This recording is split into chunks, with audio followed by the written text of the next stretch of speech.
From Washington, this is VOA News.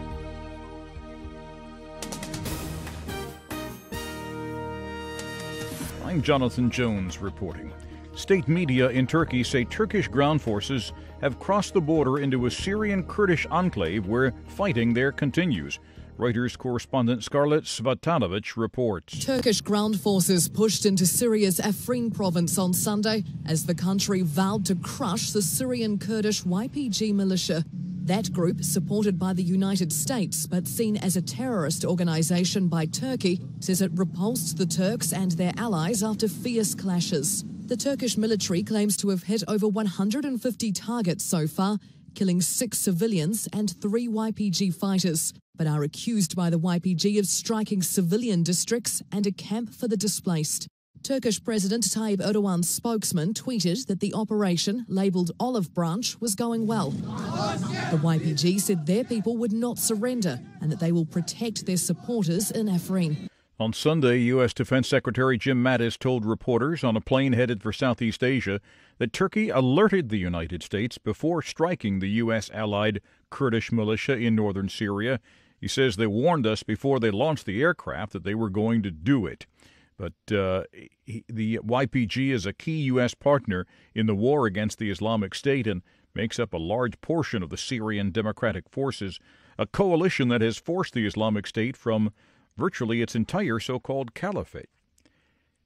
Afghan government forces ended an overnight siege Sunday at Kabul's Intercontinental Hotel that left at least 18 people dead, including 14 foreign nationals.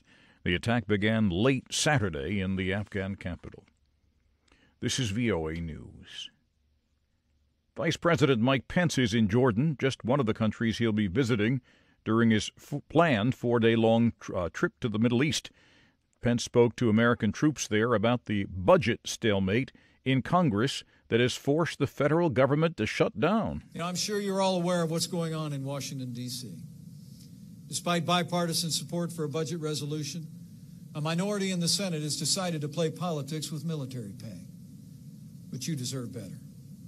You and your families shouldn't have to worry for 1 minute about whether you're going to get paid as you serve in the uniform of the United States. Earlier, Pence met with Jordan's King Abdullah, who expressed his concern about the U.S. decision to recognize Jerusalem as the capital of Israel. The UN Human Rights Office is calling on all parties in Honduras to refrain from violence amid heightened tensions over the country's disputed presidential election. Correspondent Lisa Schlein reports for VOA from the agency's headquarters in Geneva. UN appeals for restraint by the Honduran government and opposition forces have fallen on deaf ears. Its warnings of the potential risk of deaths and injuries during violent protests have materialized.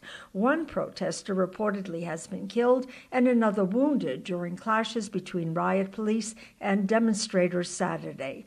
The opposition has announced widespread nationwide protests between January 20th and January 27th. That is when Juan Orlando Hernandez is to be sworn in for a second term as president of Honduras. The UN Human Rights Office says it is afraid of what might happen over the coming week. Spokeswoman Liz Throssell tells VOA her agency is calling on all sides to keep the protests peaceful. Lisa Schlein for VOA News, Geneva. The top Senate leaders traded barbs and blame Sunday for the partial U.S. government shutdown, but there did not appear to be an immediate end in sight to the now 2-day-long stalemate between Republican and Democratic lawmakers over federal spending and immigration issues. Federal agencies are preparing to idle employees and halt major portions of their operations if no agreement was reached Sunday or in the early hours of Monday.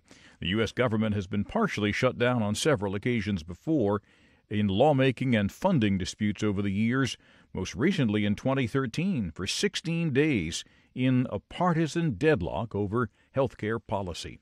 You can find more on these and other late-breaking and developing stories from around the world around the clock at voanews.com and on the VOA News mobile app.